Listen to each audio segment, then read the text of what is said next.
Texas Republican Lieutenant Governor Dan Patrick joins me. Nice to see you, sir. Good to be with you, Greta, as always.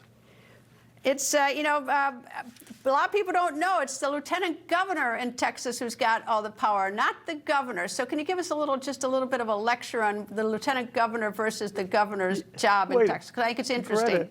Greta, you're going to get me in trouble with Governor Abbott if I answer that. But here's the truth.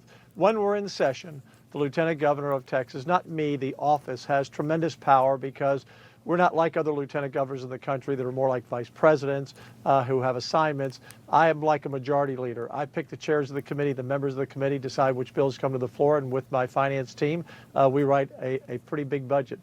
So the lieutenant governor is a very powerful position in session, but the governor is the governor, the ambassador of the state. We work well together, and so we've made a good team, and we're both running once again tonight. Have you endorsed you pretty much staying off these races? Because you have some pretty hot races in Texas. Yes. So the president and I have chaired his campaign 3 times in Texas. We're very close. We've built a great friendship over this time, and we talk about all these endorsements. And I think the president and I are somewhere around 68-1. And he might say 69, I'll go for that, but we haven't lost many.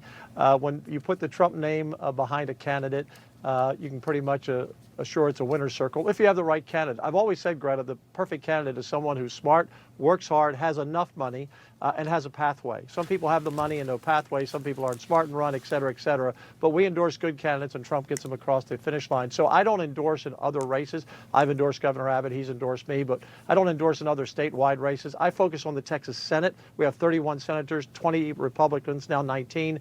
And I have 5 open Senate seats, which is really extraordinary. I've had 2 retirements and 2 become chancellors of university, and 1's heading to the Pentagon. So I've got 5 open seats I'm focused on tonight. I heard your previous conversation with my friend Mark, and I think his handicapping is pretty good. I think it's a 2-way race. I don't think Wesley Hunt gets to the runoff.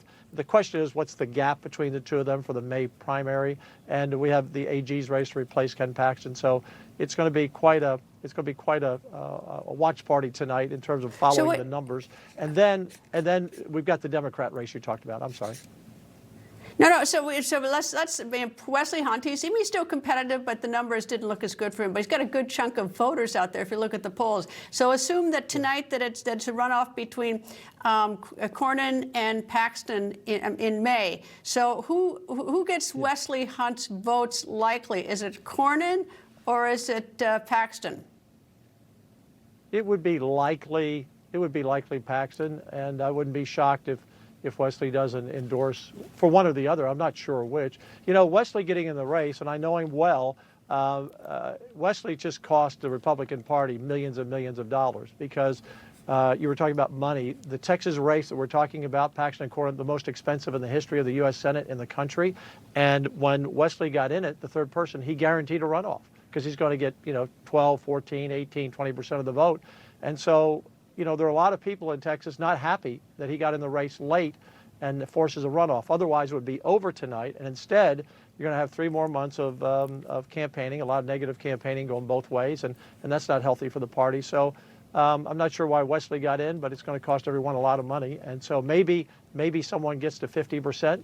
Depends, if he's real low, if he doesn't get over 10 or 12, then Paxton or Cornyn could get to 50. And Ken's been leading the entire time in this race, but I'm not sure how much the gap is going to be between them. I think Ken will have somewhat of a lead, but it will be a runoff, it looks like.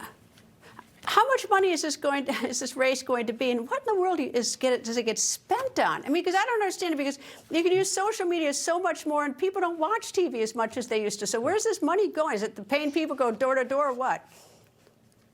Well, I'll tell you about my race because I run statewide separately from the governor. So in 14, my race cost me, for the general, $5 million. In 18, it cost me about $18 million. In 22, it cost me about $22 million. It seems like I go up with the years. And this year, I have a budget of close to $40 million. It's very expensive. We have 19 television markets in Texas, 4 big ones, obviously, and then 15 smaller ones. And you're not as on TV as much, but you still have to have a presence. You have to be on the major news channels, Newsmax, Fox, et cetera. And social media is very expensive, Greta, because it's so sophisticated now. they can really drill down to find where the voters are that you want to reach. People think news just happens. It doesn't. It happens because there's someone there to capture the moment, to explain it and share it. That's my job. I go where news breaks and give you the facts. Join me for The Record on Newsmax.